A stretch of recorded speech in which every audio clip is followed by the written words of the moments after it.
This is a simple game. You throw the ball, you hit the ball, you catch the ball. You got it? Hello, everybody. Welcome to episode 2 of the Marketing Cranks. My name is Brian Hansford with Heinz Marketing, and with me today is my very talented, skilled, and experienced and successful colleague, Robert Pease. Hi, everyone. It's we just started this series, Marketing Cranks. We see and hear and do a lot with marketers, with companies of all sizes. We write a lot. We deliver a lot of services for our clients here at Heinz Marketing, and I want to take that experience and see if we can share some information that is helpful to our audience and our friends and colleagues out there, to see if there's some things that potentially ideas that they can use, or ways that they can maybe solve a problem or get through a challenge that they're facing, and anything related to B2B sales and marketing. That's right. So this is episode 2. So Brian, now it's officially a series. Yeah, I guess it's kind of, this is our sophomore episode, I guess. So we should know more in this episode than we knew in the first one. Yeah, That's So the sophomore, there's either the sophomore slump, or this is where a career kind of launches out of the rookie season. Awesome. Let's hope it's that one. So, all right. Here's one. This is the topic we're going to run with. You ready? I am. Okay. So, I haven't heard back from you. If my sales and marketing friends are listening to this, hopefully they know what that's referring to. We're getting hammered with these emails that over the last 12 to 18 months, there's a new technique that somebody developed someplace, and they're pushing it out, and it's proliferated. And it really makes me cringe for a number of reasons. But, Robert, I'd like to put you on the defensive first and foremost, which is probably I've never intentional. been in a spot, except for maybe some retail situations, where a sales guy's reaching out to me and they're making me feel guilty for not talking to them, or it's a weird dynamic. So tell me, what's going on? Yeah, so this is under the broad umbrella of sales development, something we write about often, we research often, we help clients with, and the good news is, for us and the professionals that do this, there's a lot of work yet to be done. Yes, lots of area for improvement, for sure. Yeah, let's call this what it is. This is hard, right? It's very hard tough to get a target list of contacts and knock on the door and try to get a conversation going. And I think what you're seeing out there is a bunch of sometimes overly clever techniques to try to get a conversation going. And so what we see, and this is as Brian and I were talking about this is like designed to elicit a response, and I think it's just a measure. Or it's one of the measures that there people are sort of deciding if their sales development programs work well or don't work well on, which is, are we getting engagement? Right? Making me angry and having me tell you that is not engagement. That's right. Or it is engagement. It's just not the kind that we're looking for. Is that the engagement you want, though? I look at tons of different marketing technology vendors. So I'm getting emails all the time and phone calls from vendors all over the place, actually all over the world, which is fine. I expect that. I'm not trying to hide from that. But some of the techniques that I'm getting, that these organizations and these SDRs are hitting me with, they do nothing to help promote this organization's story. And they may have a very interesting story, but as cranky as I can be sometimes, when you're sending me a meme with some little chintzy statement on that you're trying to get a laugh out of me or something, and that might be okay for the right scenario, the right situation. I don't know you. You don't know what my sense of humor is like. I'm busy. We're all busy. I get it that you're trying to get a response, but there's a line that's being crossed here, and I know we need to get a response. Yes, it's a tough job, but man, it's the line is it just seems like it's been wiped away. Yeah, I think when I see things like this, it's It's when there hasn't been a real sort of thoughtful or programmatic approach to building the story and the way you want it to unfold. Sending you a cold email asking for 20 minutes of your time, and then sending you a second email 2 days later accusing you of not, responding. Yep. And again, that's just a very clumsy technique, I think, versus taking the time to introduce yourself in a succinct way, right? And the value you deliver, or how a company just like yours deliver or receive some value from my company. It's still a cold shot, right? But at least it's a little more in context. And there's this classic sort of saying that we say around here at Heinz all the time, right? It's not about you. Make it about the person you're trying to reach. Understand their problem. This is back to sort of the patience aspect. Again, this may be a theme I come up with all the time, which is, if in that interaction and someone opens that email and actually reads what you send them, set the bar to give them some value, even if they never reply to you. That's right. I think, yes, it is. It's a shot. It's a low percentage shot that you're taking, but that's just the nature of the game. But when you do things to make the situation much more difficult than it should be, and you're not showing the respect for the audience you're trying to reach, you're focused too much on yourself, not on who you're trying to engage with. That's a huge turnoff. And I don't know how many emails or voicemails I get where people just want to schedule a demo. They may have seen my profile on LinkedIn, or they've read my bio on the Heinz Marketing website, or they may see something that I do on Twitter, and they think, okay, you know what, I need to contact this guy to schedule a demo. Reach out to me, need to schedule a demo, whatever.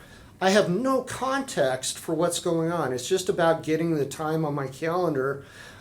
That I accept demo calendars all the time. It's a great way to learn, but just give me some context. Yeah, so it's such an important word, and I think something that's missed often in this is those in a context, which is, who are you trying to reach? What's the problem they have? Speak to the problem. I mean, you have to be methodical about this, which is you have to have a defined sort of end state or call to action you want in a touch, in a sales development program, right?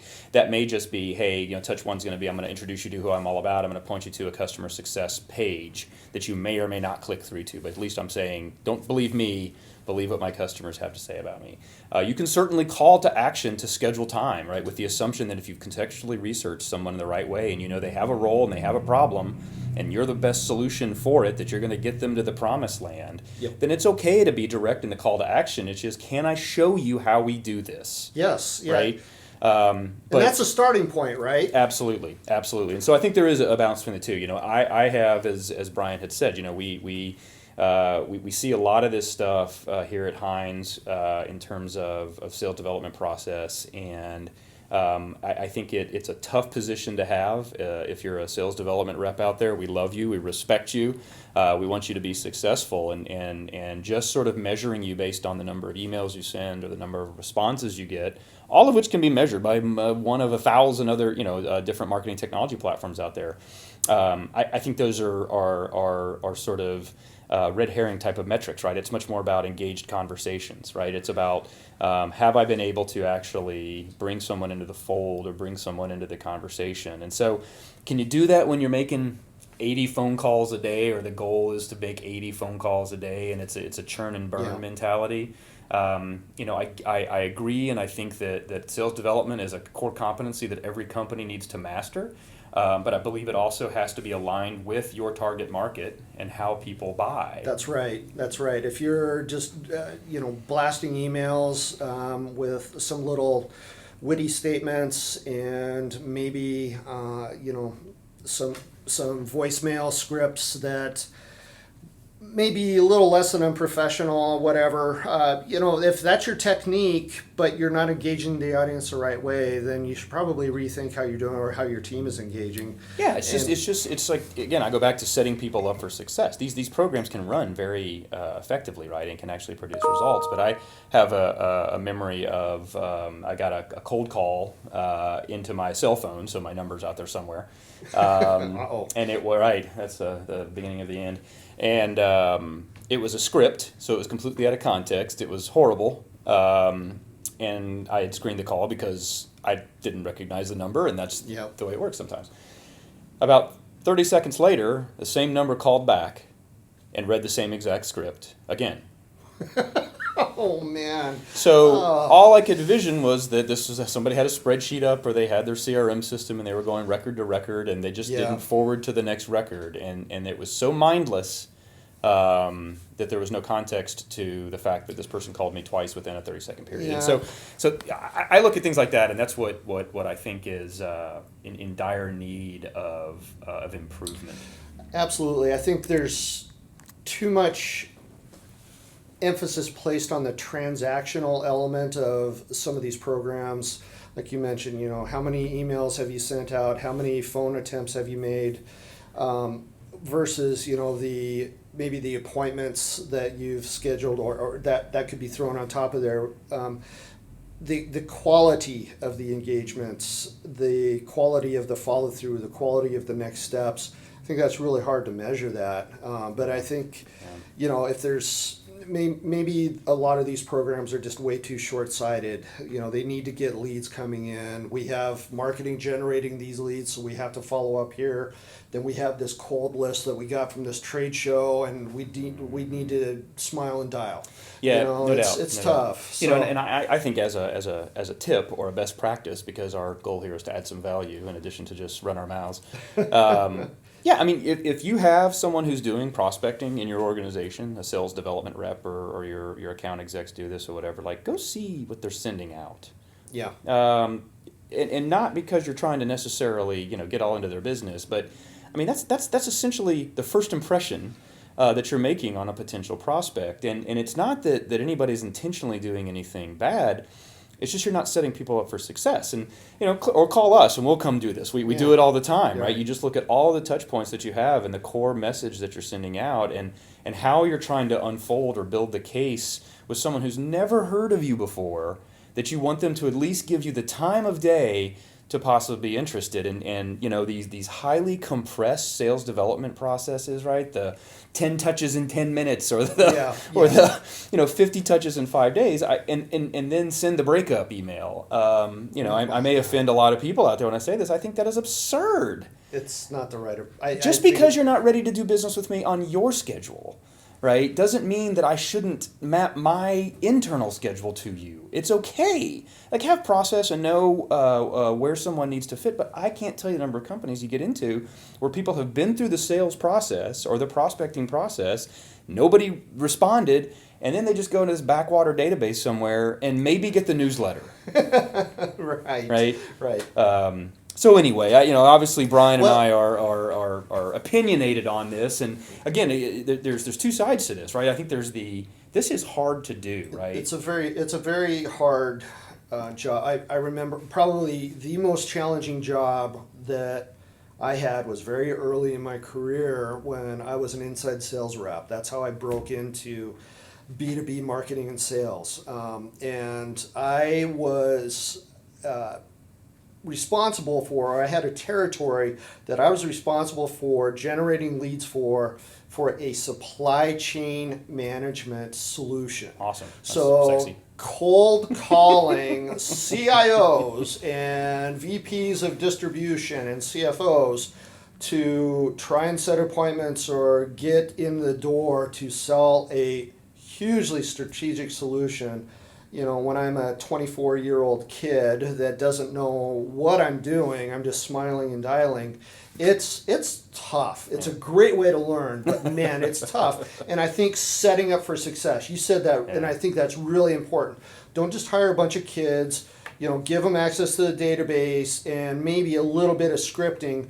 Set them up for success, because that's going to translate, and I think that's going to reach the audience, and it's going to make your company look better. I think. Absolutely, right. I mean, that's the integrated marketing and sales approach to this is super important, which is marketing's responsibility is to surround that target prospect in some way, shape, or form with information, so that when a sales development person does knock on the door, there's some level of awareness or some level of context to the communication, right? And that's where so many times it's sort of the, hey, I'm just going to start doing a bunch of cold calling.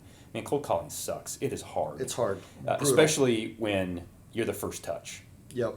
Absolutely. And yep. I think that's where we're going back to on this, which is if the first touch is, can I get 30 minutes of your time? And the second touch is, I haven't heard back from you.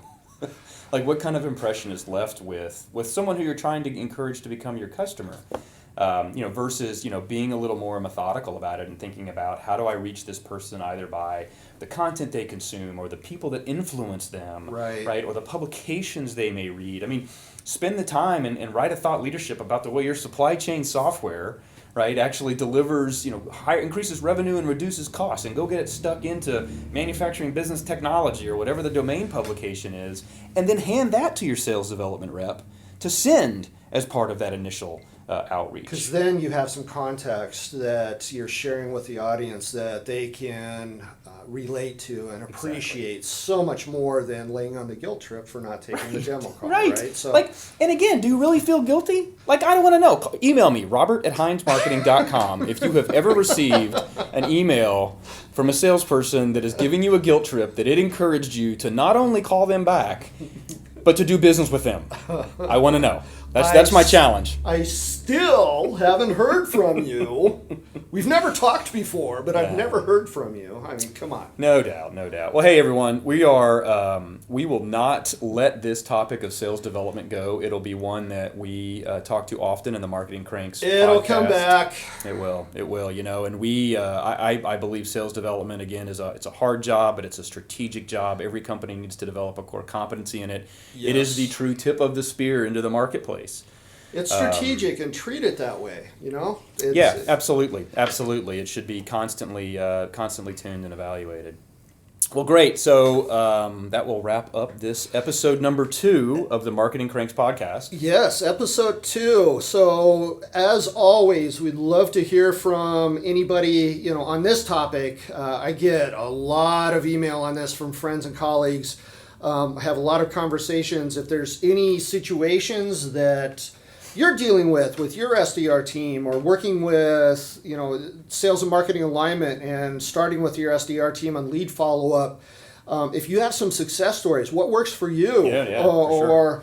Would love to learn what works for you and, share that with other people. If you have a challenge, or even if you have some other gory stories that we could share.